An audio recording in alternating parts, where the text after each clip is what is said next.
गोवा की सबसे पुरानी औपनिवेशिक संरचनाओं में से एक लंबा खड़ा है रीस मैगोस किला। पुर्तगाली सेना द्वारा रणनीतिक गढ़ों के रूप में बनाया गया था। हालांकि गोवा के सबसे बड़े किले स्मारक से आसन्न दुश्मन सेनाओं के खिलाफ निवासियों की रक्षा की। राष्ट्रीय अगवाड़ा किले से पहले निर्मित किला वह कार्य या रणनीतिक निर्माण है जिसने हमलावर मराठा सेनाओं और आदिल शाही सेनाओं के लिए घेराबंदी करना लगभग असंभव बना दिया।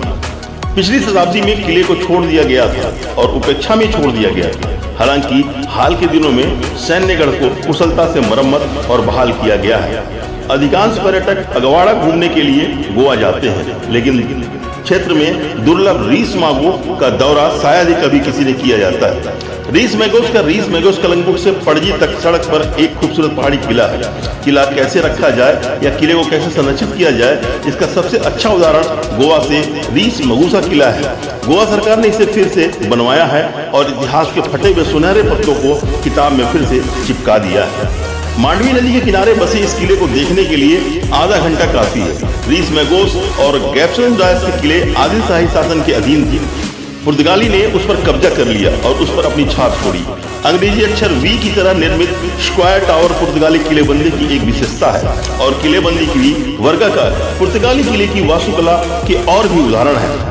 रेवकांडा का सतकनी महल अलीबाग के पास और कोरेली किला गढ़वाले प्राचीर के साथ, इसके अलावा मोती दमन नानी दमन किले मुंबई के पास केवला के पांचू जंगल में बसे भाईकोट किला और वसई किला पुर्तगाली छाप वाले कुछ अन्य किले हैं। रीस मैगोस गोवा के सबसे पुराने किलों में से एक है, जिसमें एगेव किला, मीरामार बीच, काबो किला, मांडवी नदी के जहाज है।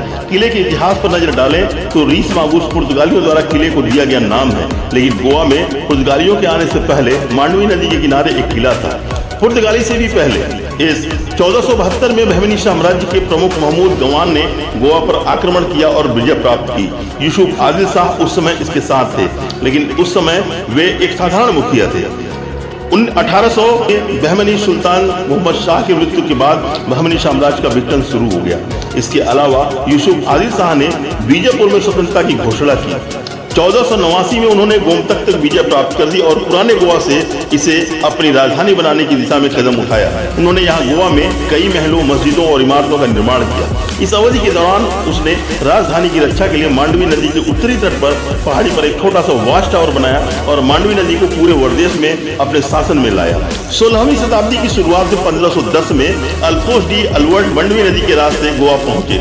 उस समय गोवा का अधिकांश भाग बीजापुर के यूसुफ आदिल शाह के नियंत्रण में था, लेकिन अल्बुर्क ने विजयनगर के सम्राट की मदद से गोवा पर आक्रमण किया और गोवा के अधिकांश हिस्से को जीत लिया।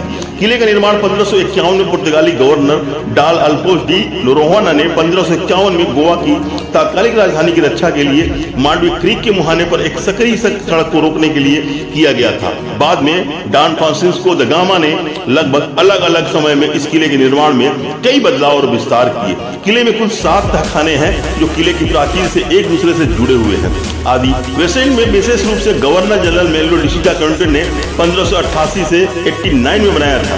दक्षिण में मांडवी नदी के किनारे जहाजों, बंदरगाहों, ऊंची प्राचीर गढ़, मजबूत समुद्री द्वार, किले के लिए स्टील की सुरक्षा बनाई गई थी। उस समय गढ़ों और प्राचीर पर कुल 33 बंदूकें थी, जिनमें से 9 अभी भी किले के अंदर देखी जा सकती है।